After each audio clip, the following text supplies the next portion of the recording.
It was in a time long ago, when gods roamed the earth and heroes carved their names into legend, that the tale of Perseus and Medusa unfolded, a tale of courage, tragedy, and divine intervention. Medusa was not always a monster. Once, she was a mortal woman of extraordinary beauty, her golden hair said to shimmer like sunlight on water. She was a priestess of Athena, sworn to a life of purity and devotion within the goddess's temple. But her beauty caught the eye of Poseidon, god of the seas, who desired her. One fateful day, in the sacred temple of Athena, Poseidon violated Medusa. The desecration enraged the goddess, but her wrath was not directed at Poseidon. Instead, it was Medusa who bore the brunt of Athena's anger. In a cruel twist of divine punishment, Athena transformed Medusa into a Gorgon, a creature with hair of venomous snakes and a gaze that turned any living being to stone.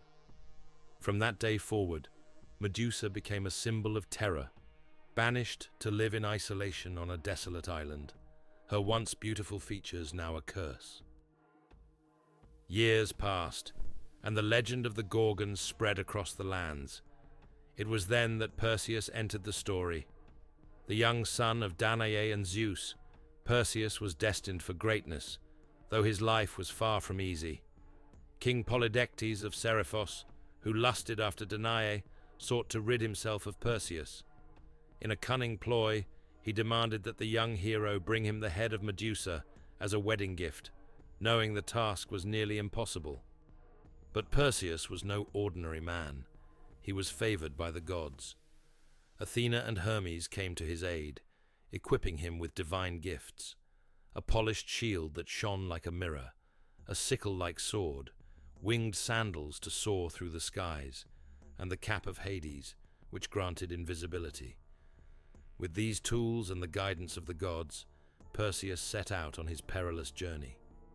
To find Medusa, Perseus sought the Grey, three ancient sisters who shared a single eye and tooth between them. Cleverly, he seized their eye and refused to return it until they revealed the location of the Gorgon's lair.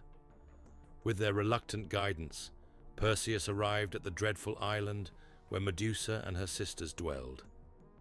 Steeling his resolve, Perseus approached Medusa. He dared not look directly at her, for her gaze meant certain death. Instead, he used the mirrored surface of Athena's shield to see her reflection. Silent and swift, he raised his sword and beheaded the sleeping Gorgon. From her severed neck sprang Pegasus, the winged horse, and Chrysaor, a golden warrior, both born of her union with Poseidon. Clutching Medusa's head, Perseus fled, pursued by her furious sisters, Stheno and Euryale. With the aid of his winged sandals and the cap of Hades, he evaded them and began his journey home. The head of Medusa proved to be a powerful weapon.